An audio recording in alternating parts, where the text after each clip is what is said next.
Only the left works. You only need to put it in if someone calls. Mm-hmm. Okay, that's the left is the one without the microphone. Which one?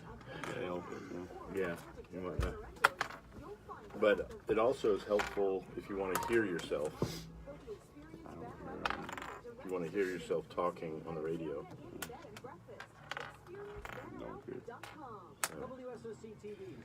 Alright, so we got this weather forecast and then the where's this open? In one of those. More clouds do stream in throughout the day, and there will be a chance for a few sprinkles or a light shower coming in overnight tonight, but it will be rain. Overnight lows in the upper 30s. Now tomorrow, light rain showers or light showers. Big rain on Friday. Huh? I want to put this in. You don't have to, but if you want to hear, you can. From severe weather, meteorologists keep Monday for High Country Radio. Really struggling. Alright, so 30 seconds. I've had advice given to me, but it was confusing and didn't really work. Recovery Talk helped me help a friend. I like it. You can call in and talk about your problems. They offer solutions. That's what I was looking for. Recovery Talk helped. Have a problem? The squirrel still look at this.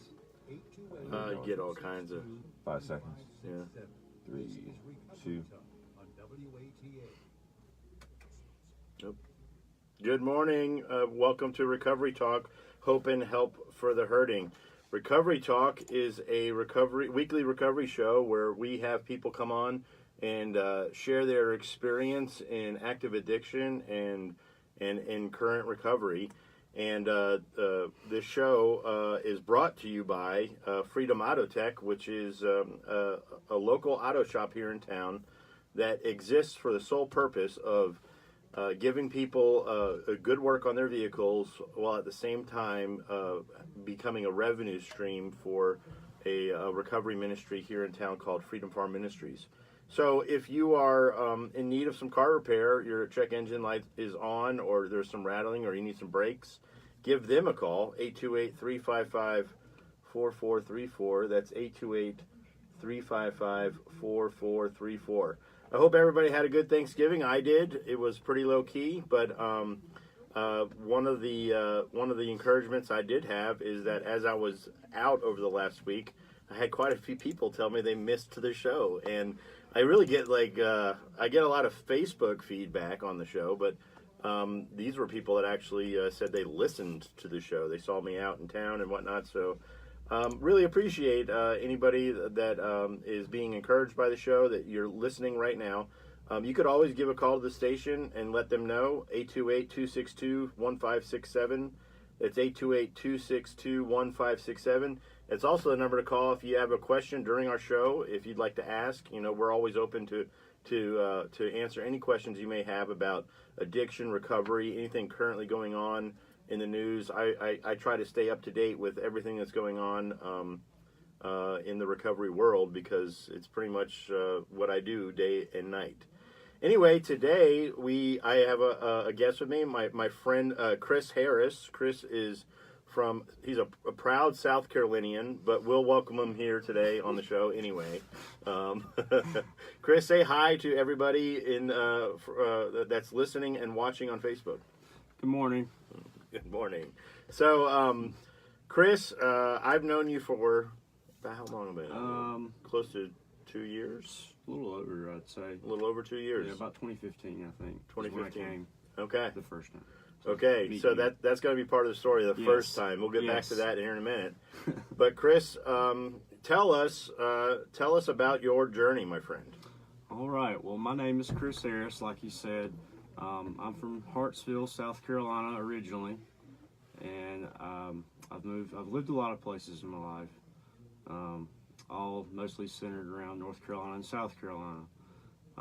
Grew up with the typical things that a family has. Had a wonderful mom and dad. Basically, standard childhood. Played a lot of sports, did well in school, and that all, trickled down to basically getting into high school.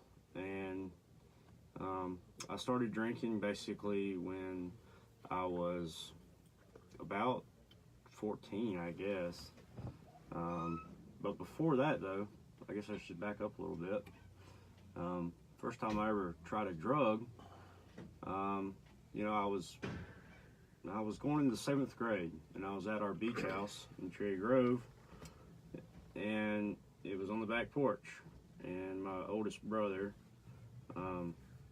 he's been through addiction as well as both my older brothers have, and myself, of course. We were on the back porch, and I basically smoked it with him so he wouldn't get in trouble. And Smoked marijuana. marijuana. Yeah. Okay. Smoked marijuana with him, and that's basically the first time I was ever introduced to drugs. Okay. And he sometimes he's down on himself, and now that I know what I know, it's easy for me to just he was trapped in sin, and I was trapped in sin. But I'll talk more about that later. But he can be really hard on himself, thinking that he was the reason why I am the way I am today, or why I have done things that I've done in my life. Mm-hmm. And so I would say I share experiences like that with family members. I won't go into details, but they weren't the same thing. Like, hey, I influenced you, I put that in front of you. Right. But I have a lot of people that say, hey, because of this experience, I know that pushed you Sure. towards it and whatnot. I'm not necessarily in agreement with them. I think that I made a choice to deal with Right. life in the way I did. Sure. And no one forced me to do the things I did. Yeah, sure, some things probably help the pressure of lives as they get to you. That's kind of normal. People go through normal life pressures and whatnot, and everybody chooses different ways to deal with it. I chose this way. Certainly. Yeah. But so that happened, and then I'd say that after that, like I said, started really drinking alcohol a lot on the weekends. When from basically 9th grade and on, I'd say. I grew up with a family that alcohol was acceptable, and I had a father. He smoked marijuana, but he kept it to himself. He never let it interfere with our family or his work, and it was really kept private. Mm-hmm. And of course, financially or anything like that. But my mom, she drank, and so it was always around. Things were around. But I don't, like you said, it's not their fault. Right. We make choices, and I have to hold myself accountable for those things. But a lot of times people, again, and these are just my opinions, but people are like, well, I grew up in this type of environment. Well, I mean, I understand that, but there are just as many stories of people that grew up in that environment and they went in that direction. There is just as many people that grew up in the same environment and did not go in that Certainly. direction. So what is the difference there? You know what I mean? Yes. So I totally agree with you. So that was going on, and I basically, like I said, I was using alcohol a lot, but I was also heavily involved in football sports, sport of football, and I kind of coming about to when I was a junior in high school. That's basically when I started going to the bar, and it was okay. Nobody cared, and well, that's what you do in your football, right? I guess. Kegers and bars and drinking and you play hard and you party hard. Well, some people look at it that way. Yeah. But I never. All the football players in my high school did. Yeah. Well, I never let it interfere with my football life because I loved playing football, and I was not trying to be too proud, but I was pretty good. But so that was going on. I was getting along pretty well in my drinking, and I remember when I first started drinking, I hated the taste. I just wanted to be with people who were doing it because that's what I was supposed to be doing. Right. So cliche, but it's the truth. But so that was going on as well, and that progressed into, you know, when I went into college, I went to Georgetown Technical School in Georgetown, South Carolina, for forestry and wildlife management, and which I did finally, after 4.5 years, receive a 2-year degree. All right. Amen. Okay. So I did accomplish that. Did you get a 2-year degree in partying? Oh, I've had a lot more years experience than that. Unfortunately, looking back now. So there's a lot that went on with my life during that period, and there was just so much darkness that I did not realize at the time. So much darkness that was entering my life, and you know, I was living in an apartment building because obviously there was no dorms. So I was living in an apartment building, in the historic part of town, with me and another roommate. He was from a town close to me where I'm from, and we vaguely knew each other from parties that we had been to and seen each other at. So, and so it wasn't the point of that. Well, I don't know you. So it's pretty easy to move, and then we live with him. But we both drank, of course, because seemingly that's just what people I kind of hung out with. That's what they did, when I was in high school. And and smoked pot. A lot of people smoke marijuana. Heavy drugs, besides pills, was not a huge thing when I was in high school. Besides pills and alcohol and marijuana, that was basically what you did. Now, whereas I just did, I smoked some pot here and there, but when I was in college, I really got into drinking a whole lot more, smoking marijuana every day, all day, and it got to the point where I was going and buying a quarter pound and selling, marijuana and stuff like that, and just to provide for my habit.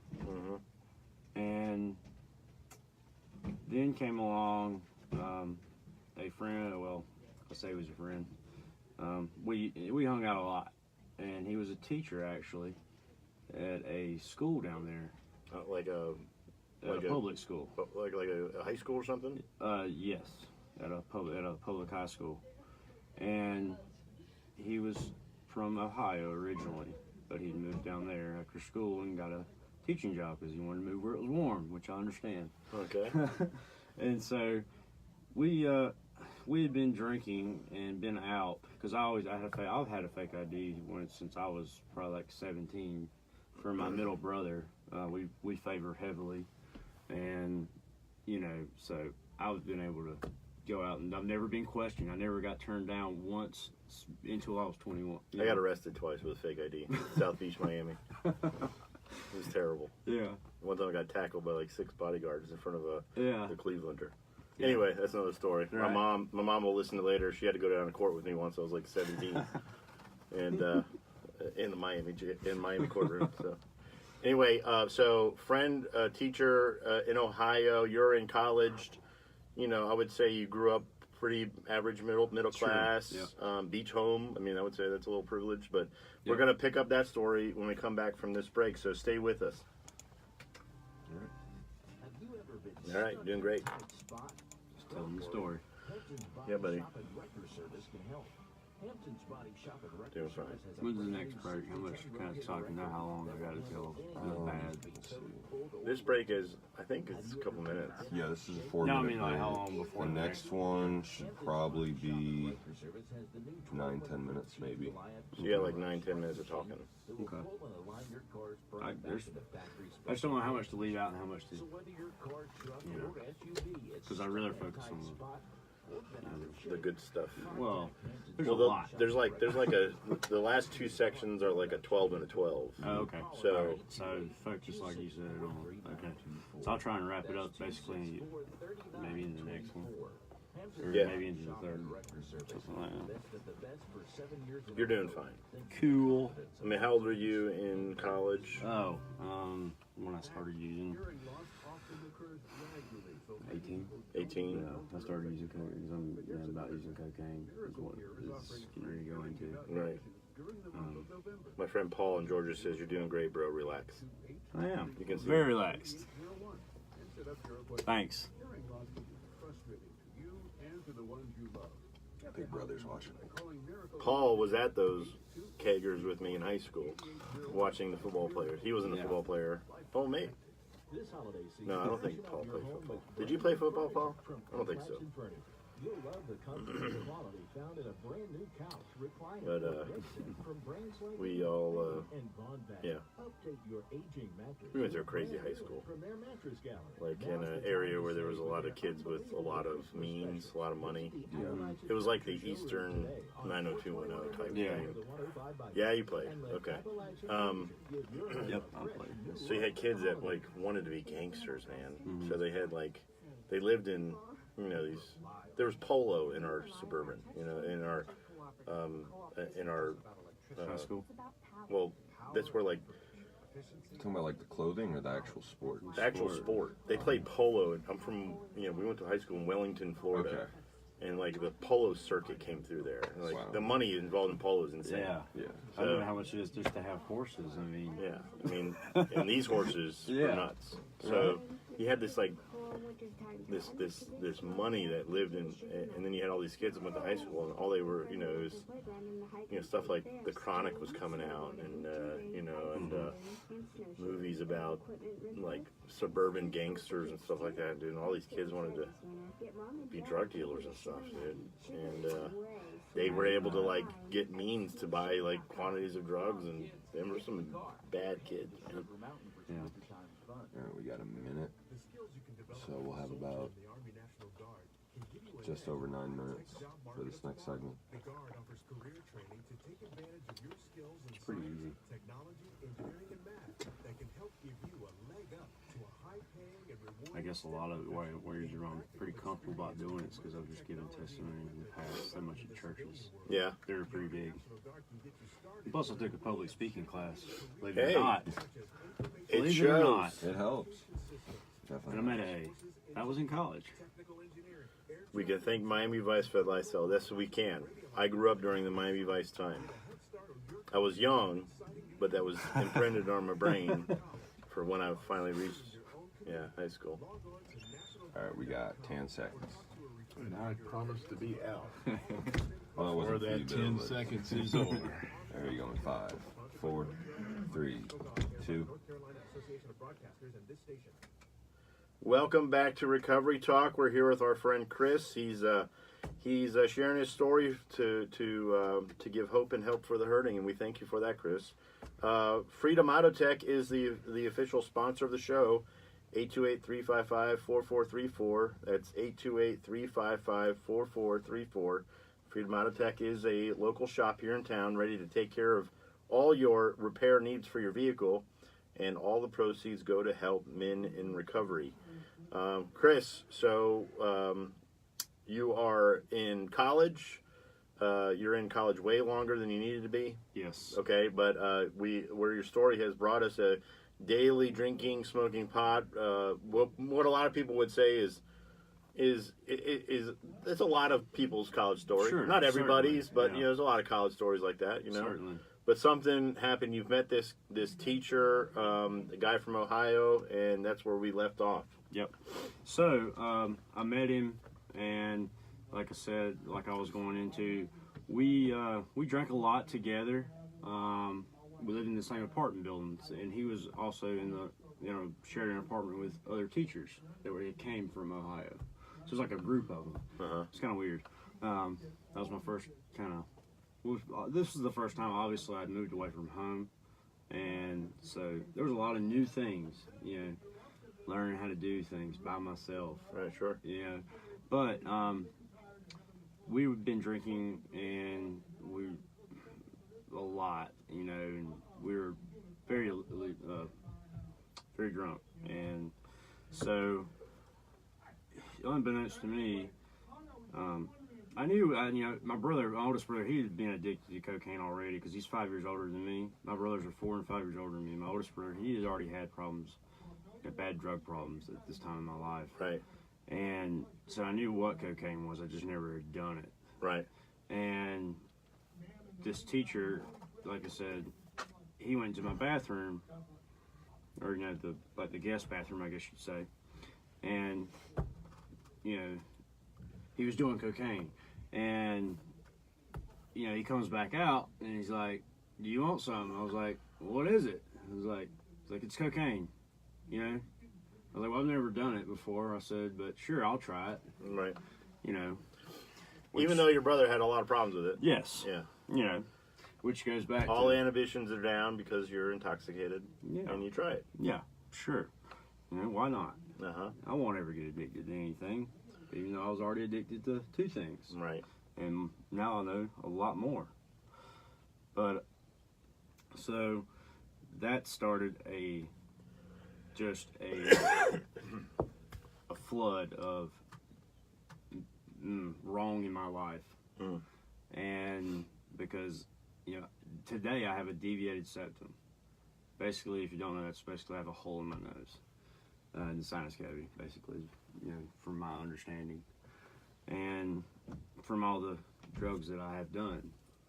And so, I mean, it was just, you know, I went to college, and I was going to school, and I also, in the afternoon, I worked for Ted Turner on one of his plantations in Georgetown, which is really cool. Did you ever meet Ted Turner? Yes, I've actually guided him duck hunting, and his Scandinavian girlfriend at the time, she was a model. So that was pretty cool. Did he marry Jane Fonda? He did. It used to be. Yeah, so I've met Jane Fonda too. She used Really? to come down there. Yeah. You're famous. Hopefully, I'm famous in the Lord's eyes. You're going to tell us you did drugs with him, are you? No, but Oh, I did okay. make moonshine for him. Oh, okay. That was part of my job. That and making You're going wine. to get the show shut down. You know that, right? No. Ted Turner's listening, I'm sure. I'm Well, just kidding. you know, he already knows. Yeah. He knows that moonshine and wine was made at this plantation. Yeah. So, yeah, also I was doing all that. I was, you know, working and heavily using cocaine and marijuana and alcohol at this time in my life. And, you know, I would be at the plantation working, you know, because in the summertime, that was my internship. And that summer, that's when after my first year of college, wow. You know, I was going, I literally think from Georgetown all the way to Myrtle Beach, you know, it's called Highway 17, and it's about probably 40 miles, 30 miles, something like that. And there are bars all down it. I think I probably, not trying to boast because it's not a good thing, I probably walked in every single one of them. You know, because that's just what I did in the summertime. So you went to college for, what was it, the degree you got? Forestry and wildlife management, with an And- emphasis in wildlife management. You got that, but you got an emphasis in cocaine and bars. Yes, most certainly. So what happened after college? Okay, so after college, Did you go into the forestry service? no. No. No, I got my degree, and I moved back to Hartsville, South Carolina, and, you know, I ended up, my family's all worked at basically Sunoco Paper Products, and they got me a job there, because I just floundered around for a while, you know, not knowing what I wanted to do, and I was already an addict, and basically floundered around from job to job, and ended up, you know, because, you know, I'd lose jobs, you know, because I've never seen an addict, like, there's very few, I think, that can actually just keep a job if you're a bad addict. Right. And so I ended up, the first time I went to rehab in Liberty, South Carolina, we called Home with a Heart. It's an 8-week program centered around a 12-step program in Christ, in What? How old were you about this time? I was early 20s. Early 20s. Home with a Heart. Okay. Home with a Heart, yeah. 8 weeks. 8 weeks. And that stemmed from stealing a debit card of my family's and getting a lot of money. Yeah. And, you know, to feed my drug habit. And I went there, I did the 8 weeks, and the director asked me if I'd be interested in staying on and working on staff. And I was like, sure, I don't know what I'm going to do with my life. So I ended up operating a thrift store and doing pickups, you know, the normal things that you do to... Well, not normal to the audience probably, Well, but sure, that's yeah. like rehab world. Yeah, rehab world, yeah. Normal rehab world. Thrift stores are involved. So. Right. certainly. And so I did all that, and about 8 months into it, or 6 to 8 months, I just, I left. I told him, I said, I feel like I said, I'm ready to go back home. And immediately, upon leaving, because it was like a 3.5 hour drive, 3 hour drive, if my memory serves me right, I immediately went to the gas station and got a 12-pack and a pack of cigarettes, because it was a no smoking facility. And so You just weren't done. I was not done. Wasn't ready yet. Mm-hmm. And so continued on, got right back on cocaine and alcohol and everything else. Moved to Pawleys Island with a friend that I went to school with. Got off cocaine, quit using it, but started using Adderall. Okay. Got prescribed Adderall. And It's a healthy alternative. oh yeah, sure. Yeah, sure. No, it's For those that don't know, Adderall is an ADD or ADHD Mm-hmm. prescribed drug, but basically, if you got a generic form of Adderall, the bottle says amphetamines. yes. So it's That word meth is in there. Yeah, it's amphetamines. So Yeah. So that happened, and legal speed. legal, yes, exactly. Now it did help me, but I just obviously abused it. I go through a prescription in 2-3 days of a whole prescription is supposed to last a month, Right. and so that happened, and I moved. And fast forward a little bit, I ended up moving back to Hartsville, and once again, right before I come to Freedom Farm for the Freedom Farm Ministries for the first time, because I'm a repeat offender. Right. I did the same thing. I'd gotten a debit card, got a lot of money, and was still just using those types of drugs and alcohol, and had reverted back to my old behavior. So we're coming up on a break, but basically, a lot of up and down. You're about 2015. We're about at your story, Yes, right? we're almost in And 2015. you've done almost the same thing again. You've moved back home, stole debit card, blew a whole bunch of money of your family's, Sure. and then that's going to be, when we come back from the break, that's going to be your first stint here at the farm. Right. All right, stay with us. We'll be back in just a minute. Okay, you're doing great, man. So this will be like a 12-minute, and then, or maybe less than that. Payment. That means no credit card bills, no student loans, no car payments. What if you never had to worry about Is this the money show? again? Are you playing his show right now? Right now, the news is supposed to be playing, so I don't know what the heck is. Take control of your money. You just need the right plan. Financial Peace University is the step-by-step guide that teaches you how to never worry about money again. For those of you on Facebook watching, we're talking about commercials that are playing on the radio right now, which we think are messed up. So something's not right. Oh, by the way, what's next Thursday? The 6th? And saves $2,700. Yes. Okay, I'm not going to be here. Okay.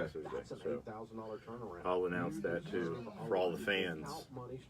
But I'll be at an addictions conference. Your money, then get started with Financial Peace University by visiting DaveRamsey.com or calling us at 888-22-PEACE. That's 888-227-3223. We get one life, one chance to live and leave a legacy. This is messed up, isn't it? Well, the news is supposed to be playing right now, so I don't know what the heck's going on. How to plan for retirement and how to train your kids to handle wealth. Your It's fault, never Jim. too early. It's not my fault. No, it's not his fault at Jim's all. fault. And now's the time to save I didn't your mind. family and create a Hi, Margaret. The Legacy Journey will teach you how to walk this thing out step by step right now. We still have to so that fill out you're the break living the anyway, legacy so. you Yeah. want for your family. To leave a legacy, we have to live one now. Get intentional. We'll walk you through all those important things you've been Talk putting about off. crack You can leave days an coming up inheritance here shortly. behind and pass on your family. Whoa. We all want to do that. It's time to start living with purpose. Take your first steps in that direction with a legacy journey. Had you messed around with that There are before classes the starting from coast first to time coast at all the Freedom time. Farm? Find a class near you. Live well. No, I went a lot deeper. You can do it.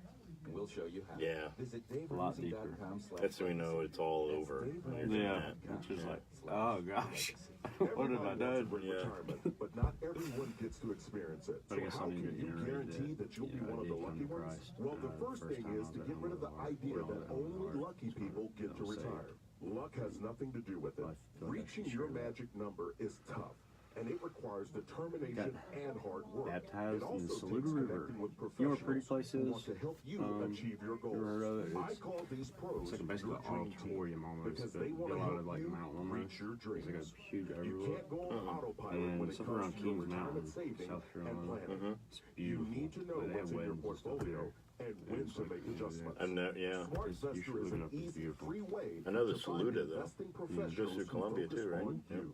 Yep. Just go to ChrisHogan360.com. and That's where click on University of Dream South Team Carolina to is, see a Jim. list of Gamecocks. investing professionals in That's your where area who Columbia want to help International you. University Don't is. That give is your true. retirement to chance. Connect with a Smart I went to Investor some Pro football and games. start building your investing strategy So we'll today. call you a partial Ever wonder Gamecock where your fan. money went at the end of the month? Probably not. Do you Okay, a find little. yourself scraping by I mean, that last Friday maybe if they praying were the nothing goes underdog wrong? in some You don't important have game to or live something. that. Like last week Now's when they the lost to perfect time Clemson. to take control and start That was living heartbreaking. smart with your money. You can do it. They You tried. just need a One of plan. my good And buddies at Financial Columbia was a University giant is that Clemson plan. fan, Whether and you we take would go to the classes student others section, and and he'd wear a location Clemson near shirt. you. Oh, That's wow. dangerous. Yeah, I was like, dude, I had this- girlfriends when I was in college, like, and their families had, you know, season tickets and stuff to Clemson because they were all like farming and you know all that stuff. And We have classes starting they, all over the I country, said, including I would your literally, area. I would If you don't tell have them time to straight up, attend I'd be one like, of our I'm gonna 9-week wear classes, this, learn how to you know, handle money lavender on the plan with polo, Financial and Peace that is as far as I'm University going. online. I said, I will It's not time cheer to for change Clemson. your I said, I will family's not cheer for future. the other team either. Make this the I month said, but I'm you not, take you know, I control said, of you your know, I would end up Get getting up on at a plan halftime and with leaving and Financial going out Peace and University. doing Go more to partying is what I know. DaveRamsey.com/FPU. I was like, that's as far as I'm taking it. You're lucky I'm even sitting I'd like here. to tell you a little about the books we offer at DaveRamsey.com. You can change your money situation and your life. We've got books that can help you take control of your money, like Dave's all-time bestseller, The Total Money Makeover, and the book that started it all, Minute Financial 30. Peace Revisited. The Complete Guide to Money offers guidance on all things money. It's the official handbook to Financial Peace I don't know why the University, news the isn't class playing, that's changed the but I futures guess of it's more another than thing I gotta talk 2.5 about. million families. And It's every Bill's parent needs a fault. copy of the New No, York it's Times not Bill's fault. I know it's We mine. got to find someone to blame. Rachel Cruz. You can So- blame it on It's me. called It's Smart Money, we'll Smart blame you Kids, then. Blame and me. it'll show you I'm how okay to with it. raise It's well with money my smart soul. kids in a debt-filled world. There are books on leadership for folks in business, like Dave's New York Times put up all number one the- bestseller, the Entree main Leadership. stuff It's up there. Dave's playbook for I think building that's and Mike growing Kelly. a profitable business. Yeah. Load up the bookshelf with seriously strong reading material, or grab But some he's copies for family he's from and friends. Chicago, isn't he? Visit Yeah, the but I online think he store got all at these postcards from You can Maine. also one of his place an order friends by and calling dad. 888-22 Cool. Peace. 888 I'm assuming 227 that's my 3223. assumption. Investing isn't a sprint, it's a marathon. And how do runners finish marathons? Okay, By staying so focused and let's engaged do- the entire way. WSOC TV, Severe Weather 30 Center 9, seconds. High Country Weather. Looking ahead to a pretty quiet day out there today and warming up a bit. We're back in the mid-upper 40s this afternoon. More clouds do stream in throughout the day, and there will be a chance for a few sprinkles or a light shower overnight tonight, but it will be rain. Overnight lows in the upper 30s. Now tomorrow, light rain showers are likely. No big rain on Friday. We're back in the 50s, so it does warm up. All right. That shower chance will 10 last with us seconds. into the weekend. From Severe Weather Center 9 and meteorologist Keith Monday for High Country Radio. This is WATA, 3, 1450 2. and 96.5 FM. Welcome back to Recovery Talk. You know, for those of you listening in the radio or anything like that, sorry about the commercial break. We have a little technical difficulty going on here. Anyway, glad you stuck with us. Recovery Talk is a show that exists to provide hope and help for the hurting, and it's brought to you by Freedom Auto Tech. Freedom Auto Tech is an auto shop here in town that exists solely for the purpose of supporting the recovery ministry of Freedom Farm Ministries. So go in there and professionally get your car worked on, and know that the proceeds go to Freedom Farm Ministries. That their number is 828-355-4434, 828-355-4434.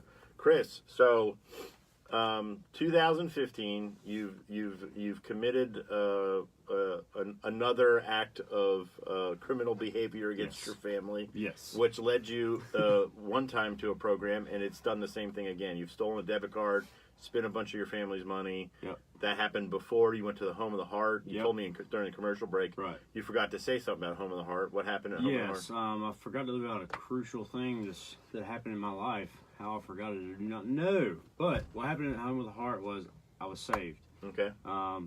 And I was actually baptized in the Saluda River, in a river. So that was pretty cool. Memorable thing. Yes. And, and one of the unique things I mentioned at the beginning of the show that I was going to say about Chris, and we've mentioned it, but he's a repeat offender, and that what I mean is that he's been to Freedom Farm before. He's obviously been to another program before, and this is something I want people to know that are listening and watching, is that people ask me all the time at running a place. They're like, "How do you deal with it? How do you deal with all the disappointment?"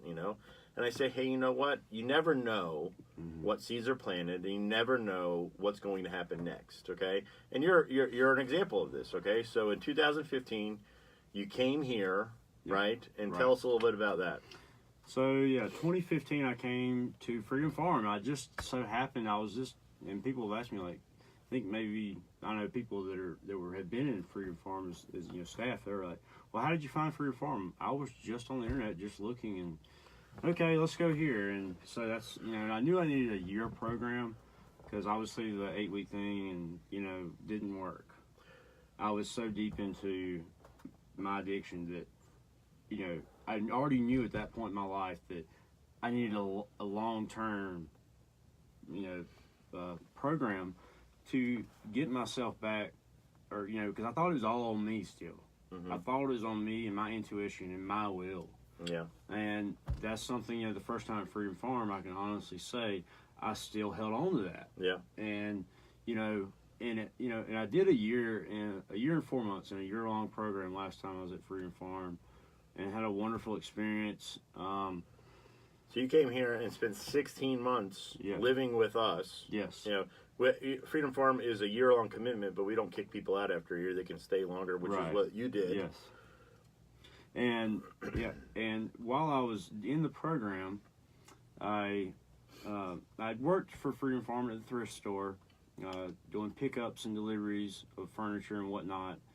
And I did that for, I don't know, probably a couple of months or something, around about. And then I decided, I was going to go a different route in my life. Didn't pray about it, didn't, just all on my own intuition. And now today I know that so many things in my areas of my life I've gone about in the wrong way. Right. And now it's easy to understand. Right. Like, easier for my recovery.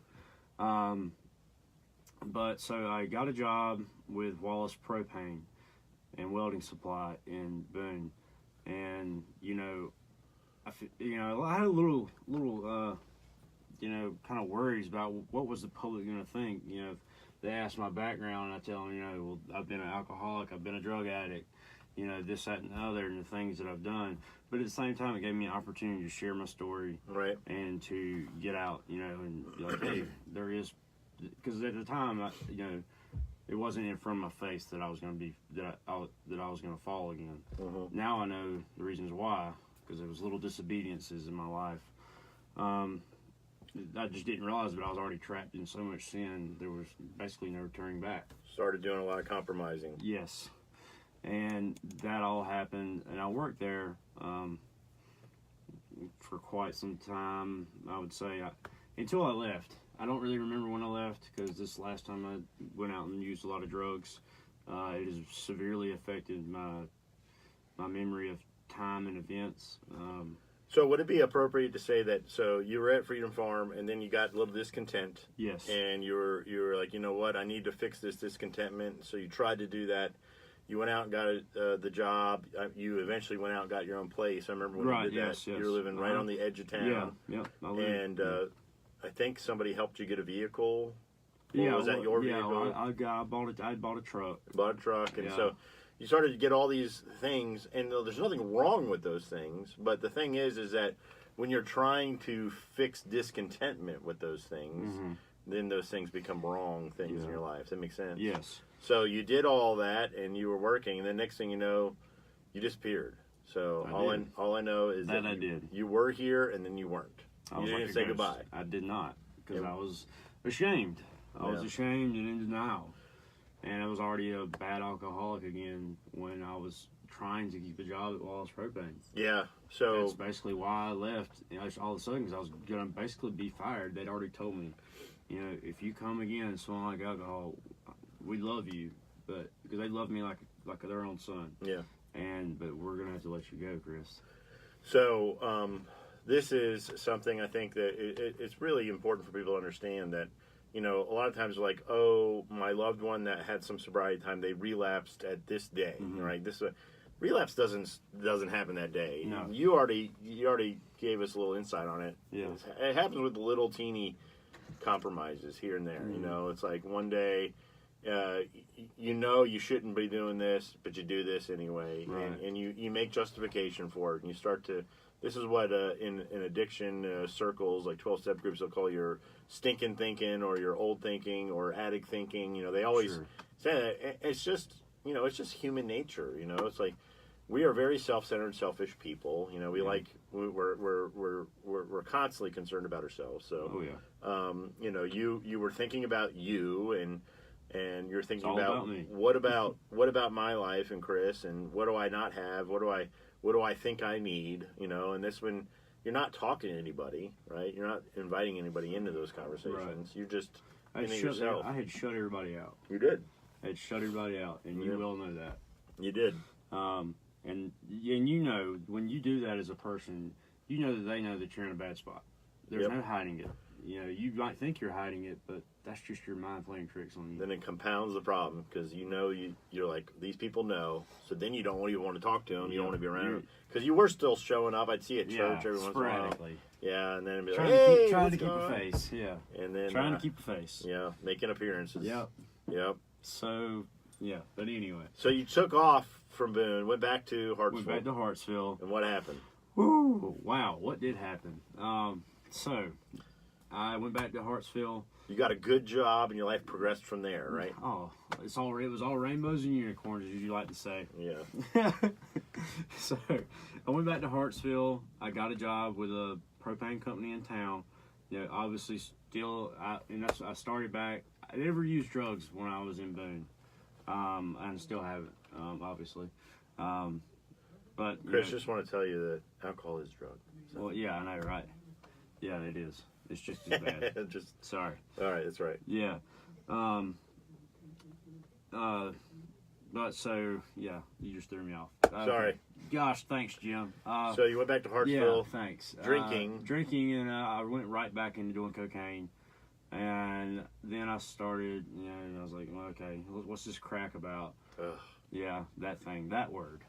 And so I started smoking crack. A lot of it I was smoking probably $400 or $500 a day, every day. And obviously I couldn't foot that bill for a long time. So once again, and actually I ended up getting a millwright job. I was working as a millwright. So I moved to Barnwell, South Carolina, right there on the border of Georgia and South Carolina, on the Savannah River, basically, and working at a new plant. And, you know, a lot of that work lifestyle was filled with alcohol and illegal drugs. And for people who do not know, it's life on the road. And, you know, and that's what I was doing. You know, smoking crack all the time, you know, just doing stuff that, wow. And so, yeah, fast forward a little bit, I ended up going back to Hartsville, lost my job, of course. Went back to Hartsville, stayed there for... You're not able to keep a job with a $400 a day crack habit? Every day. Oh. I know, right? It's amazing. So I moved back to Hartsville. I'd lost my job, and, you know, obviously continued smoking crack.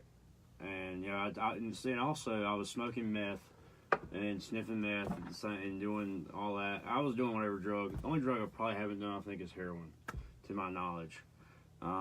Not granted, they make them every day now, whatever they are, but those are the ones that that's the only thing I know that I haven't done or tried or experienced. And, you know, and the whole time it's just like, you know, and so I moved back to Hartsville after that.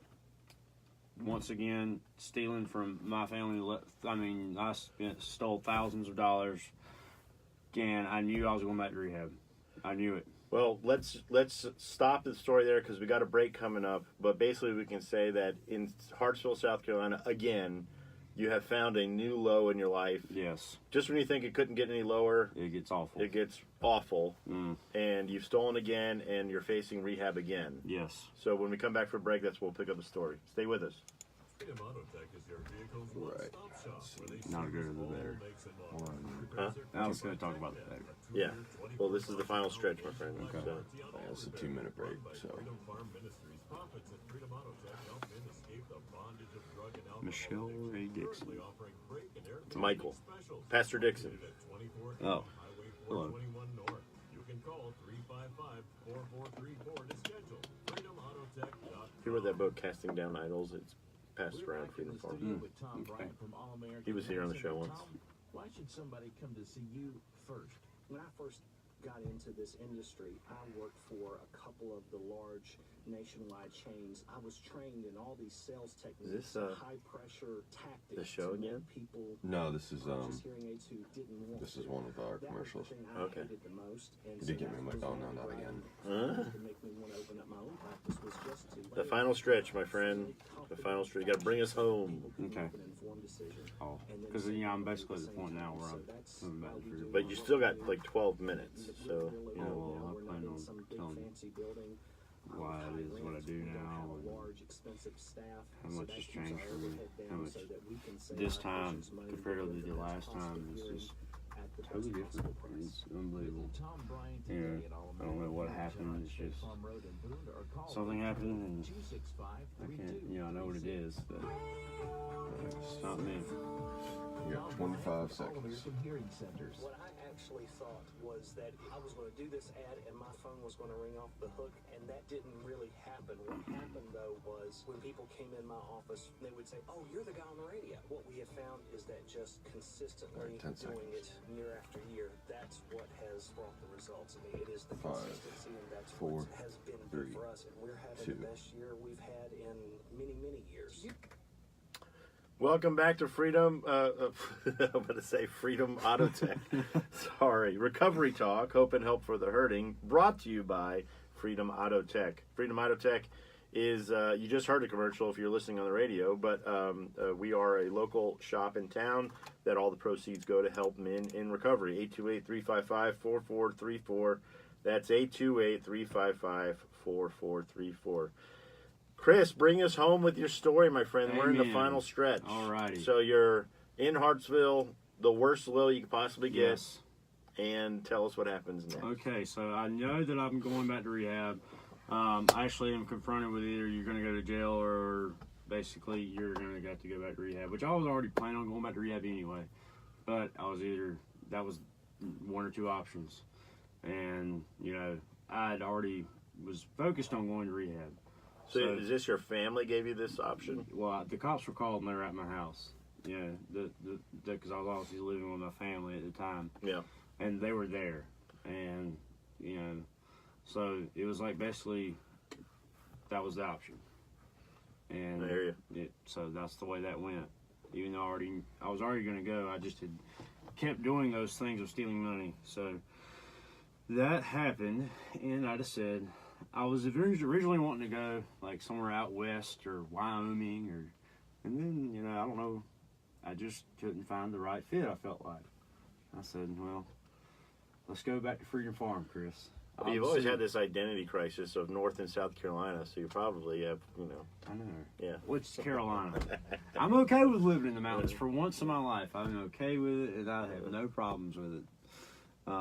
So, yeah, I decided that I was gonna come to Freedom Farm, and you know, I reached out, and I tried to call you, and you know, which is not so. I mean, it's pretty typical sometimes that you don't always answer your phone because you're a busy guy. You got a lot of meetings you have to do, and I understood that. So I was like, well, actually, I reached out to Mike Register first, and he, you know, basically said, you know, come on back. Who's the number 2 at Freedom Farm? Freedom Farm wouldn't run without him. Amen. Yes, in huge agreement with you there. And so I called the thrift store and I talked to Steve, and I said, Steve, I've tried to call Jim, and Steve will tell you, he's like, he could tell I was in such a bad place, and you know, and it was severe, and because I was at the point in my life it was suicidal, and you know, just emotionally, mentally, I was just broken. Yeah. Like, you know, I look back now and it almost brings me to tears, just like how far out I was. You're out there, my friend. It was so far out there, and it's only. Praise God, your family, made you make that choice. Amen. Jail or rehab. Because I was going to die. Yeah. I was going to take my own life, basically. That's where I was at. It's like that old saying, they're not going to stop. Something has to stop them. So something stopped you. Yeah. Because I was going to take my own life. And, and so, I reached out to Steve at the thrift store, and I got back here. And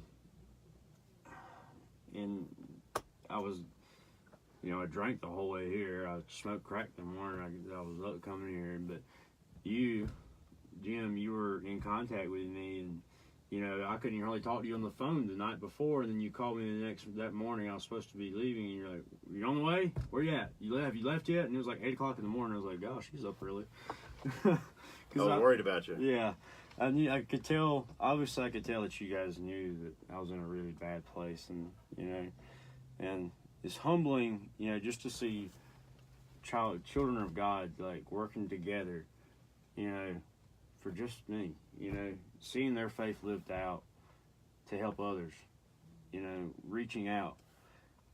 And it's kind of what I'm doing now.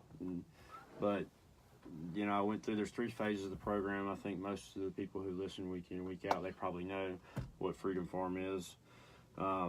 Did the safe house. And in restoration, when you're up there for 40 days, I don't know what happened. I can't explain it.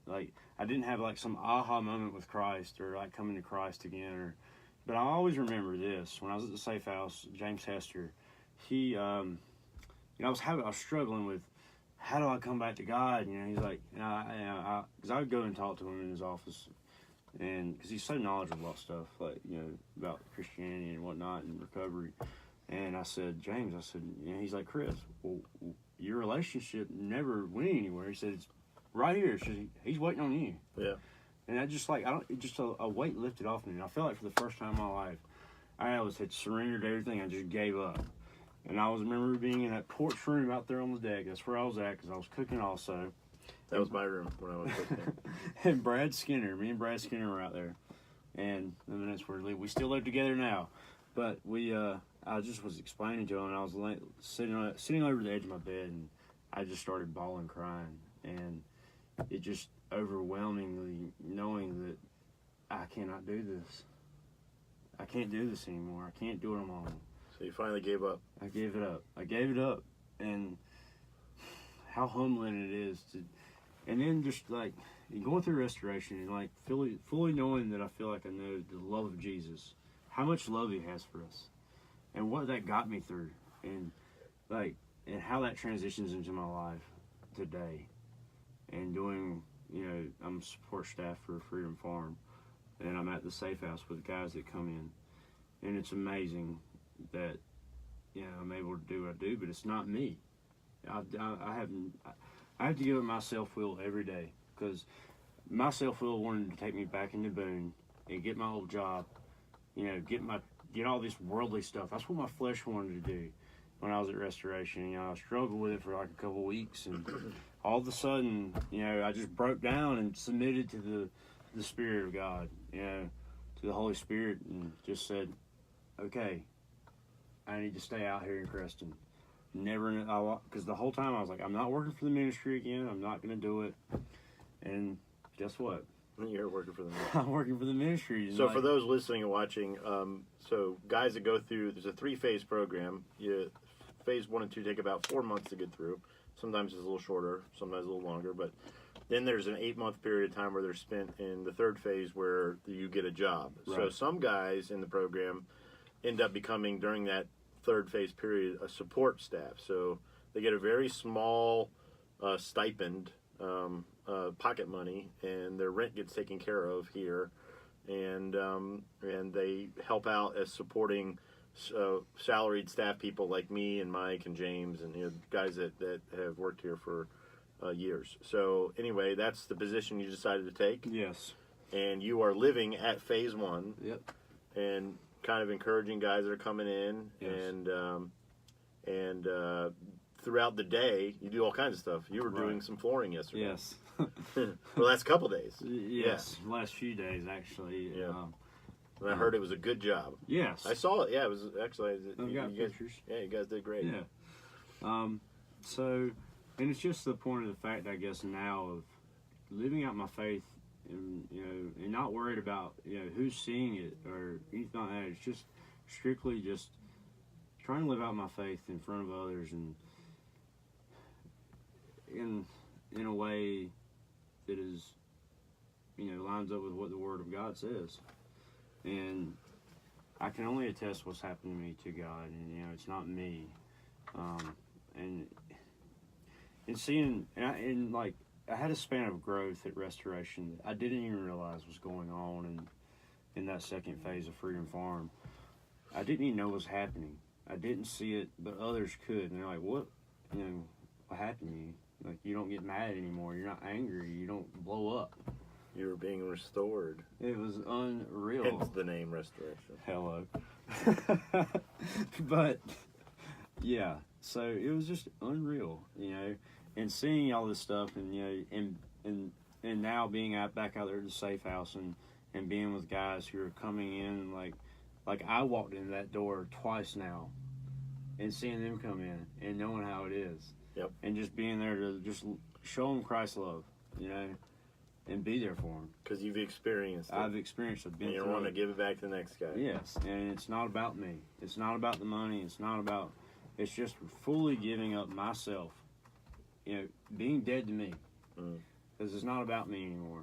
And like, for once in my life, I feel like I can live that out. Well, it's unreal. Like, it's wow. I'm at a loss for words. Well, I can't tell you how proud I am of you, man. It takes a lot. We always say it to come back a second time. Repeat offenders. We try to make light of it to try to make people feel as comfortable to come in, but it's tough. It's really tough to come back a second time. And guys like us, we tend to get what the saying is, out over our skis. You get ahead of yourself, and right. And the thing about recovery, a lot of one of the big secrets about recovery is not a secret. It's just time, man. You gotta learn to take life. The one saying that I really appreciate from, I've really grown to love from 12-step groups and stuff like that, is that one day at a time. They didn't come up with it. It's in the Bible. Right. We're not supposed to worry too much about tomorrow, but taking things as they come. Yeah. You're in when your next move it comes to you, it'll be made clear. Right. That's how I try and walk it out, is just day by day, sometimes second by second. Take it as it comes. Well, great show today, man. I really appreciate you coming in here and telling your story. Got 10 seconds. I'm not going to be here next week, folks, so I'm going to be in a conference in Kentucky. But thanks for staying with us today. We'll see you next time. Man, I said the floor looks great. Wow, that's really messed up now.